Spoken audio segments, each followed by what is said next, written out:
Chapter 29. A Common Experience. Finally the day came when I had written down everything I could, every last memory of the realm of the earthworm's eye view, the gateway, and the core. Then it was time to read. I plunged into the ocean of NDE literature, an ocean into which I'd never so much as dipped a toe before. It didn't take me long to realize that countless other people had experienced the things I had, both in recent years and centuries past. NDEs are not all the same, each one is unique, but the same elements show up again and again, and many I recognized from my own experience. Narratives of passing through a dark tunnel or valley into a bright and vivid landscape, ultra-real, were as old as ancient Greece and Egypt. Angelic beings, sometimes winged, sometimes not, went back, at least, to the ancient Near East, as did the belief that such beings were guardians who watched the activities of people on Earth and greeted those people when they left it behind. The sense of being able to see in all directions simultaneously, the sensation of being above linear time, of being above everything, essentially, that I had previously thought of as defining the landscape of human life, the hearing of anthem-like music, which entered through one's whole being rather than simply one's ears, the direct and instantaneous reception of concepts that normally would have taken a very long time and a great deal of study to comprehend, without any struggle whatsoever. Feeling the intensity of unconditional love. Over and over, in the modern NDE accounts and in spiritual writings from earlier times, I'd feel the narrator struggling with the limitations of earthly language, trying to get the entirety of the fish they had hooked on board the boat of human language and ideas, and always, to one degree or another, failing. And yet, with each attempt that fell frustratingly short of its goal, each person straining at language and ideas to get this enormity across to the reader, I'd understand the aim of the storyteller and what they'd hoped to convey in all of its boundaryless majesty, but simply couldn't. Yes, yes, yes. I'd say to myself as I read. I understand. These books, this material, had all, of course, been there before my experience. But I'd never looked at it.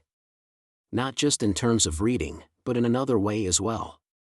Quite simply, I'd never held myself open to the idea that there might be anything genuine to the idea that something of us survives the death of the body. I was the quintessential good-natured, albeit skeptical, doctor. And as such, I can tell you that most skeptics aren't really skeptics at all. To be truly skeptical, one must actually examine something and take it seriously.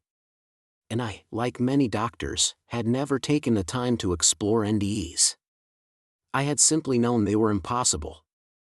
I also went through the medical records of my time in coma, a time that was meticulously recorded, practically from the very start. Reviewing my scans just as I would have for a patient of my own, it became clear to me at last just how fantastically sick I had been.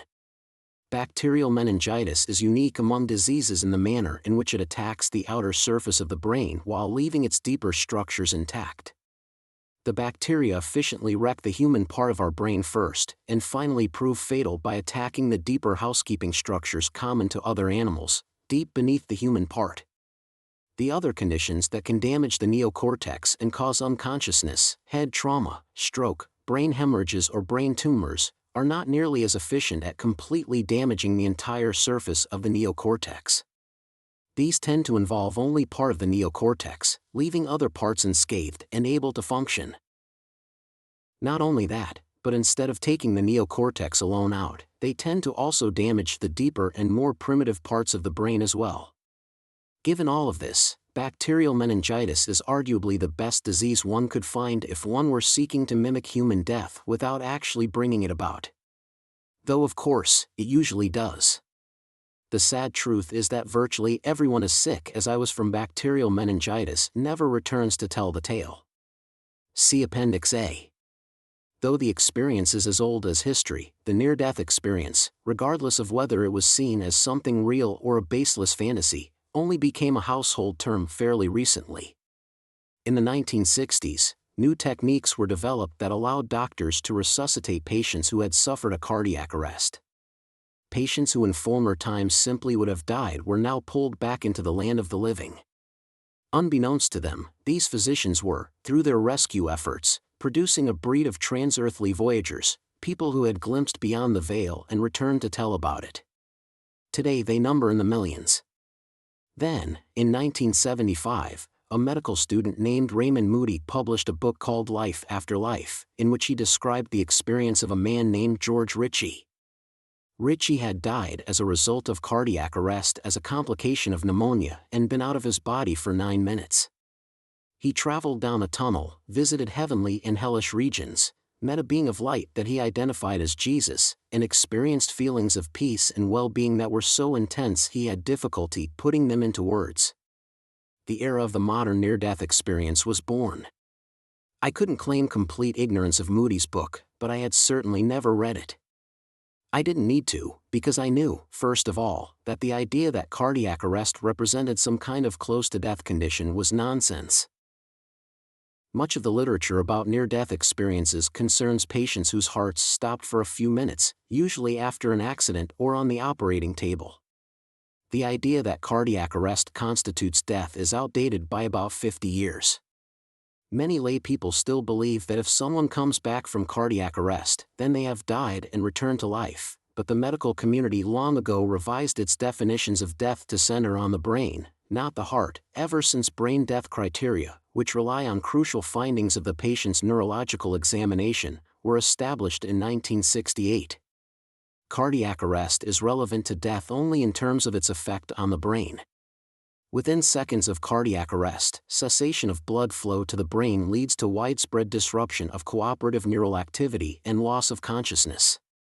For half a century, surgeons have routinely stopped the heart for minutes to hours in cardiac surgery and occasionally neurosurgery, using cardiopulmonary bypass pumps, and sometimes cooling the brain to enhance its viability under such stresses. No brain death occurs. Even a person whose heart stops on the street might be spared brain damage, provided that someone starts performing cardiopulmonary resuscitation within 4 minutes and the heart can eventually be restarted. As long as oxygenated blood travels to the brain, and therefore the person, will stay alive, albeit transiently unconscious. This piece of knowledge was all I needed to discount Moody's book without ever opening it. But now I did open it, and reading the stories Moody reported with the reference of what I myself had gone through made me completely shift my perspective. I had little doubt that at least some of the people in these stories had genuinely left their physical bodies. The similarities with what I myself had experienced beyond the body were simply too overwhelming. The more primitive parts of my brain, the housekeeping parts, functioned for all or most of my time in coma. But when it came to the part of my brain that every single brain scientist will tell you is responsible for the human side of me, well, that part was gone.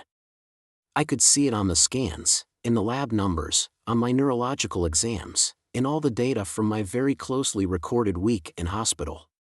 I quickly began to realize that mine was a technically near-impeccable near-death experience, perhaps one of the most convincing such cases in modern history.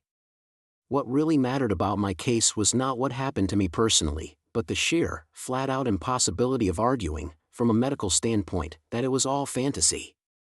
Describing what an NDE is challenging, at best, but doing so in the face of a medical profession that refuses to believe it's possible at all makes it even harder. Due to my career in neuroscience and my own NDE, I now had the unique opportunity to make it more palatable.